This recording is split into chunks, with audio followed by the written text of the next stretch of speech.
Coronavirus, when I heard about it, I was scared. There was a lockdown where children were sent home. Even teachers were now to stay at home. So I was really having so many questions in my mind. Will the school really going to open? And how are we going to interact now? Where are we going to interact with these learners? We knew the education of our children is going to be affected. I was scared. I thought that my future was gone. Because my future without education, I can't live good future. After the closure of schools, children were able to go back home. In that way, it means children could not be able to know whether there is a hope to go back to school or to be promoted to another class. It took some time for the government to start allowing children study in small groups. A lot of our children suffered.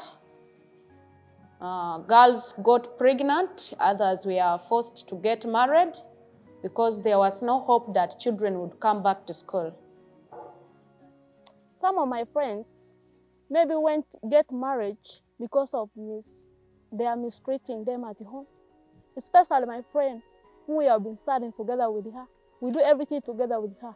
She got married because they're not taking good care of her. They don't provide for her school fees. Education Can't Wait came in to support learning.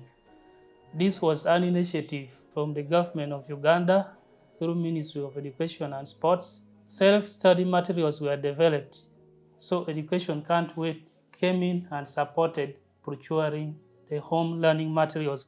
The home learning materials were distributed to all the learners in the settlement, and this was able to boost education amidst the school closure, and it was meant to ensure learning continuity so that learners are able to continue studying while at home. This home learning material helps me because by the time it was not given to me, I do nothing at home. But after receiving them, I can revise them. I cannot relax now. It has also created close teacher-child relationship because you will be meeting the learners as well as their parents. You interact with them, so children also become friendly to us, the teachers, and it has given them also courage to ask some questions.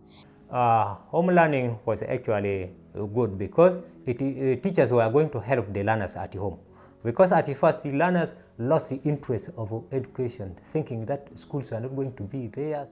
Home learning distribution has benefited the children because right now, as we talk, they have something to do. They have something that can bring them together, sit and discuss. When I got some scholastic materials, I felt good because when we went in the village, we went there without some notes to revise. Before the scholastic materials, the challenges that my children were facing, they did not have some books where to write. They were not having some pens. When we received the learning materials, they had where to write, they had pens, so that helped them and that encouraged them not to lose that heart of education. By the time I got those books and the pens, it is really helped me because without a book, like mathematics, you can't do mathematics without a book. You need to write some numbers down and you calculate and you construct. And really by the time they provide to us these books, I was so happy and I'm able to calculate some numbers with the books which they gave me. I got a chance to interact with learners as we were in the lockdown, and even we could encourage learners at home to concentrate on revision, giving them hope of coming back to school. Moving actually was difficult because you had to move from home to home, whereby it was somehow tiresome to the teachers. As I go, I will have this child here, we discuss with him or her, and then I have to move to the other family. I do the same, repeating that same content from family to family. So it was a time wasting. So we came out with a program of small group learning where we grouped children in a group of less than 10 at the community level, and the teachers will always go and attend too. Every small learning group is contained of 8 pupils, 8 to 10 pupils, and of different classes. Thanks enough to Education Cannot Wait and Windle, it recruited very many teachers. We, the Windle staff and the teachers, faced challenges, one of which was that the distance between homes as the teachers go to assist and take the learners through the learning. There was an activity of bicycles, and these bicycles were procured, delivered, and given to teachers. When I was given the bicycle, I felt really very happy because it has changed my life. It has also made me have hope with the organization. That's why they love us as teachers. These bicycles have really saved time in the sense that the distance which we really travel for long, we can travel within a short time to reach the learners. We were able to make follow-up of these learners who are very far. Whether when we have given activities, at any time we can just go and make follow-up. So it has helped me a lot, really. To Windle and ECW, I would like to thank them so much for the great support they are rendering to us as teachers. They have also given us some trainings. We had a continuous professional development training that was given to the teachers. This is to always refresh the teachers so that they can meet the challenge. Looking at the settlement setting where we are handling children in emergency. There is a number of teachers have been trained, and we are hoping that by the time the schools are going to open, the quality of learning is going to improve. Before the training, we used to make a group discussion, and which is not allowed. By then, children never had books, others never had masks, even parents, because we are in a situation of emergency. In the training, we are taught many things, how to carry the home learning activity. First of all, how to make small groups, because we used now to gather all learners, and they told us, no, we should not gather all of them. We have to make them in small groups, and those small groups, we should have what you call social distancing. And we make sure that all learners have put on masks. With the funding from ECW, Windle was able to construct a 4-unit of tukulu for teachers' accommodations in Emerton Primary School.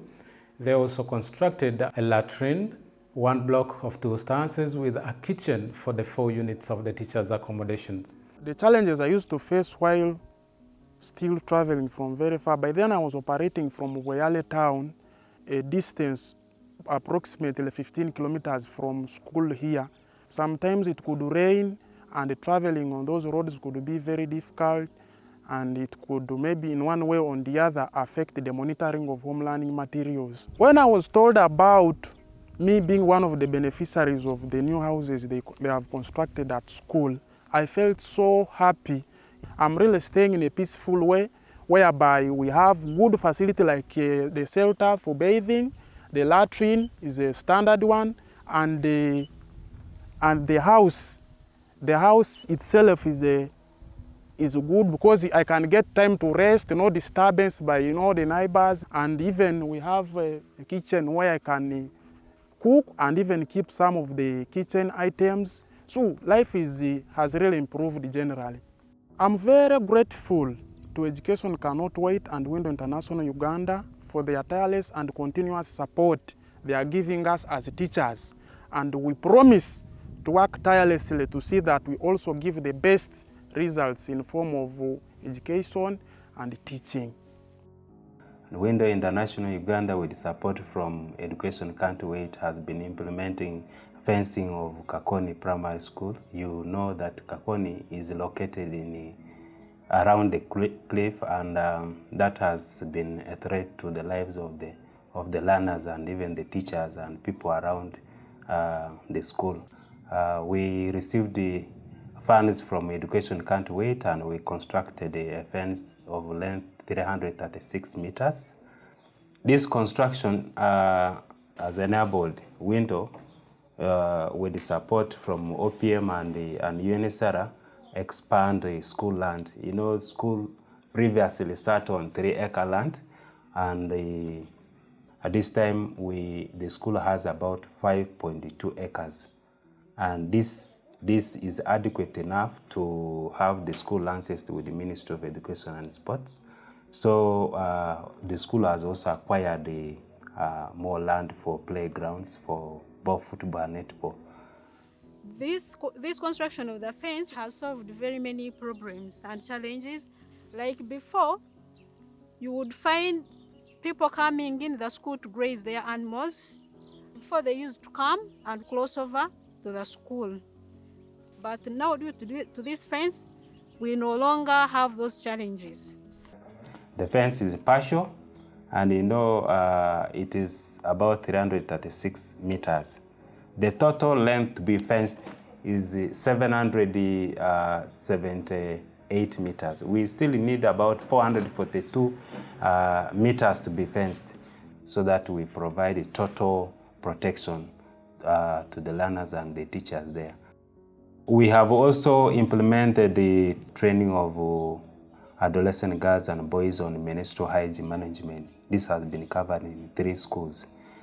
Before Windle International came in to help girls, we had the challenge of girls not managing their menstrual hygiene, and we could register a very big number of girls absenting themselves because of lacking what to use.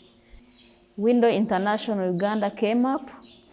They brought for us materials to use to make reusable sanitary pads, and also sensitized girls on how to make reusable pads. Before this training, we girls, we used to face many challenges. Like some of my fellow girls, they used to stay in villages, not coming to school because they didn't have sanitary reusable pads to use. And yet, some they didn't have money.